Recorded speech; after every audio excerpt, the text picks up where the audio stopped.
To begin, my essential question is, what is the impact of a single moment on a life? How do our choices reveal our character? Throughout the year, we have read different pieces of literature that helps us find an answer to this question. We first see this in the novels of Mice and Men by John Steinbeck and 102 Minutes by Jim Dwyer and Kevin Flynn. We then read To a Mouse by Robert Burns, which gives us examples as well. The first book that we read was of Mice and Men. In this book, the two main characters, George and Lenny, move to work on a ranch after leaving their last town because of an incident involving Lenny and a woman. They become close friends with the other workers. However, the owner's son, Curly, has a wife that flirts with Lenny. Eventually, she goes too far and he accidentally kills her. Before she dies, Lenny says, "Don't you go yellin'," he said, and he shook her, and her body flopped like a fish. And then she was still, for Lenny had broken her neck. This relates to the essential question because it depicts how Lenny will react in a single moment. In this single moment, Lenny gets scared of the way Curly's wife is reacting to him touching her hair. As she starts pulling away from him aggressively, he gets scared and latches on harder and begins to shake her until she dies. This shows that Lenny is a troubled man who in reality means no harm but makes big mistakes. He is naive but kind at the same time. It was not entirely his fault that she died, but his one action in that moment caused him to have his life ended later by George. When George learns of what Lenny did, he had to make a quick decision. This decision was driven by his love for Lenny because he had taken care of him for so long. When George kills him, Steinbeck writes, "The hand shook violently, but his face set and his hand steadied. He pulled the trigger." This relates to the essential question because it illustrates George's character. George has always taken care of Lenny throughout his life. When he finally does something that George can't fix, such as killing Curly's wife, George has the kindness in his heart to kill Lenny himself, quickly and painlessly to the back of the head. Curly was going to torture him with a slow and painful death. However, George knew that Lenny had no intention of killing Curly's wife because he was not mentally stable. The mercy that George shows by killing Lenny shows the mercy in his heart and the true nature of his character in the story. The next book that we read was 102 Minutes by Dwyer and Flynn. This book documented the events of 9/11 and the actions that people took in response to the attack. Specifically, two people in particular, Brian Clark and Ron DeFrancesco. They made decisions in split seconds that defined their true character. For example, when Clark hears someone shouting for help, he turned to DeFrancesco, put a hand on his shoulder. "Come on, Ron," Clark said, "we gotta get this guy." This relates to the essential question because it shows Clark's true character. Brian Clark is with a group of people trying to get out of the building as he hears Premnith shouting for help. Ignoring the rest of his group's wishes to go up, Clark goes down to the floor filled with smoke and dust.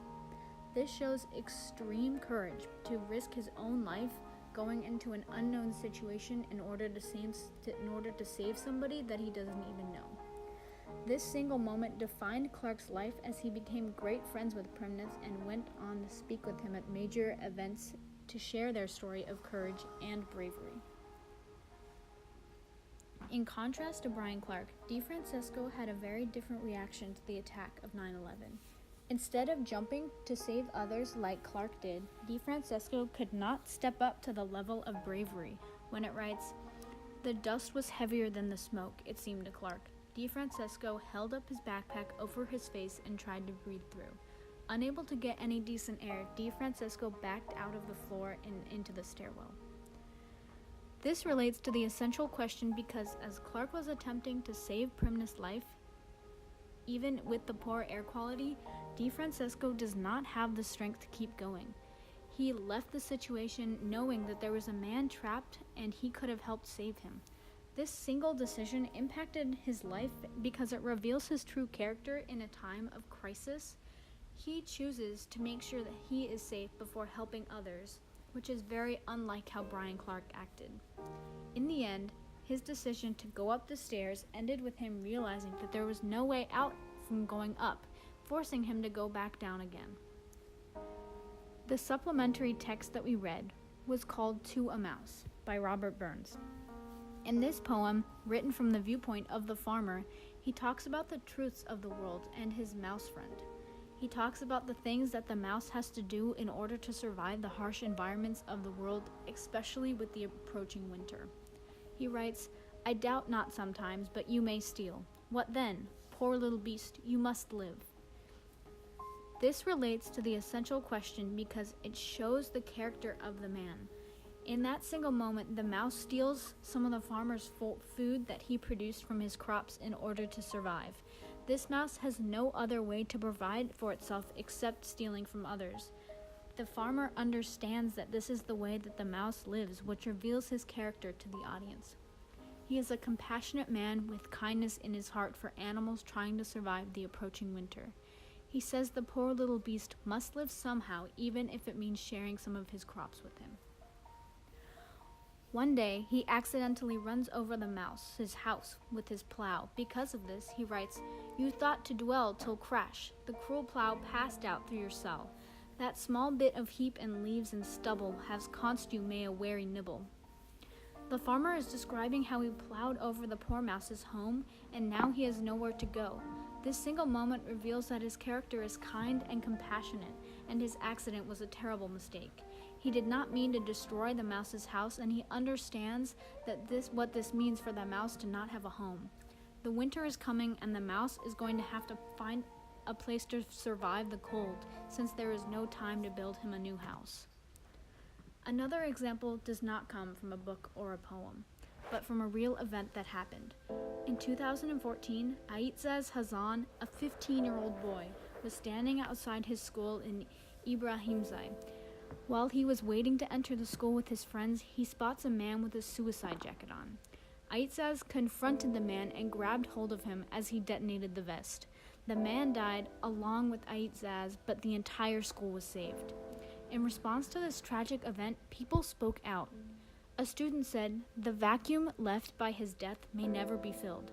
Aitzaz died for the education, and no one can snatch this right from us." His father said, My son made his mother cry, but saved hundreds of mothers from crying for their children." The brave decisions that Aitzaz Hazan made saved hundreds of lives. He saw the bomber and confronted him in order to stop the attack, while all the other students went inside. This single moment revealed his true character. He was a selfless young man who gave up everything to make a difference. This one moment allowed Aitzaz to become who he was truly meant to be. He will now be forever remembered as a hero by his friends and his family and everybody else that his life saved that day. Ultimately, one single moment can have a huge impact on one's life. This can show someone's character like it did in 102 Minutes of Mice and Men and To a Mouse. It could also just make a huge impact on someone's life and the lives around them, like Aitzaz Hazan did. All of the characters shown here were heroes in their own way, and they all deserve to be remembered in history, fictional or not.